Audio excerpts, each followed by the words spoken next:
ये कहानी आपको सिखाएगी कि इंस्टेंट एक्शन कैसे लिया जाता है और क्यों ज़रूरी है। इसके साथ ही आपके अंदर किस तरीके का एटीट्यूड होना चाहिए कि जीवन की लड़ाइयों से लड़ सको और उनसे जीत सको। एक पुराने समय की बात है, एक राज्य था। एक दिन उस राज्य के राजा को उसके गुप्तचरों ने सूचना दी कि पड़ोसी राज्य हम पर हमला करने वाले हैं और ये खबर 100% सही है।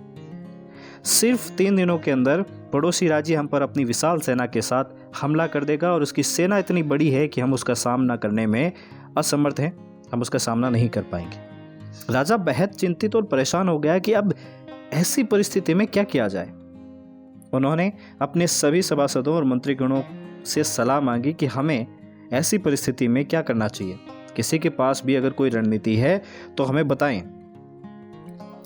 राजा के महामंत्री ने कहा कि बात जब जान पर आ ही गई है तो इसका एक ही उपाय है कि हमें आज ही इसी वक्त पड़ोसी राज्य पर हमला कर देना चाहिए।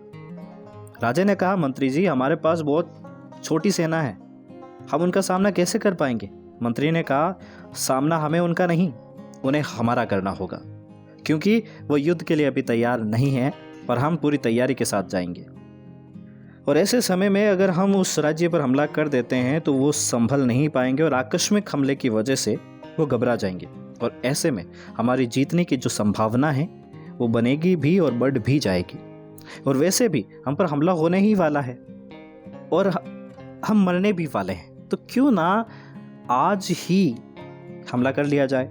3 दिन बाद भी तो मरेंगे, तो फिर 3 दिन पहले मरने में क्या बुराई है, मरना तो हमें है ही। राजा को मंत्री की ये बात अच्छी लगी और उसने तुरंत अपनी सेना को तैयार होने का आदेश दे दिया और इस मिशन में उस राज्य के नागरिक भी शामिल होकर युद्ध में चले गए। इन दोनों राज्यों के बीच एक पुल था और यही एकमात्र रास्ता था जिससे आवागमन संभव था, यानी कि एक राज्य से दूसरे राज्य में आना और जाना संभव था। जैसे ही सेना उस राज्य में पहुंची, राजा ने वो पुल तोड़वा दिया और सभी सैनिकों से कहा कि अब हमारे पास भागने का कोई ऑप्शन नहीं है, हमारे पास सिर्फ 2 ही रास्ते हैं, या तो लड़कर जीत जाओ या फिर बैठे बैठे मर जाओ। पूरी सेना अपनी पूरी क्षमता के साथ लड़ी और जीत भी हासिल कर ली। इतनी बड़ी सेना को हराकर जीत भी हासिल कर ली, सिर्फ इस एटीट्यूड के साथ कि अब हमारे पास लड़कर जीतने के अलावा कोई ऑप्शन है ही नहीं।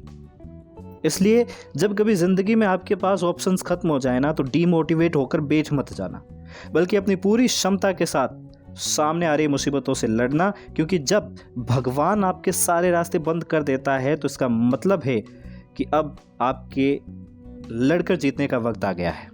अगर उस वक्त नहीं लड़े और हार मान ली तो कभी जीत नहीं पाओगे। हमेशा एक पॉजिटिव एटीट्यूड रखो कि आप जीत सकते हो, आप कर सकते हो, आप सफल हो सकते हो। जब आपके पास प्लान बी नहीं होता है, सिर्फ प्लान ए होता है, तब उसके पूरे होने की जो संभावना होती है वो कई गुना बढ़ जाती है।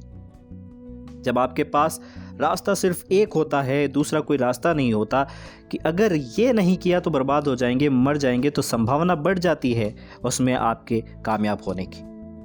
हर कामयाब इंसान का एक वक्त आता है जब उसको लगता है कि अब अगर मैंने कुछ नहीं किया तो बर्बाद हो जाऊंगा, और वो कर लेता है और वो सफल हो जाता है, वो जीत जाता है। तो आपके अंदर भी यही एटीट्यूड होना चाहिए।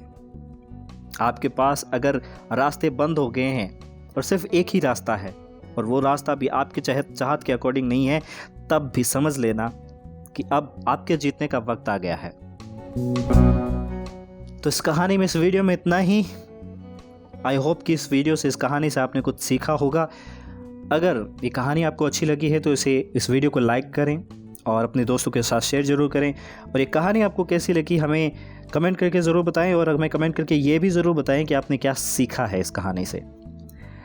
और ऐसे ही वीडियोज़ अगर आप रेगुलर पाना चाहते हैं तो हमारे चैनल को सब्सक्राइब ज़रूर करें, ताकि आने वाले सभी वीडियोज़ की नोटिफिकेशन आप तक सबसे पहले पहुँचे। आपका कीमती समय हमें देने के लिए आपका बहुत बहुत धन्यवाद।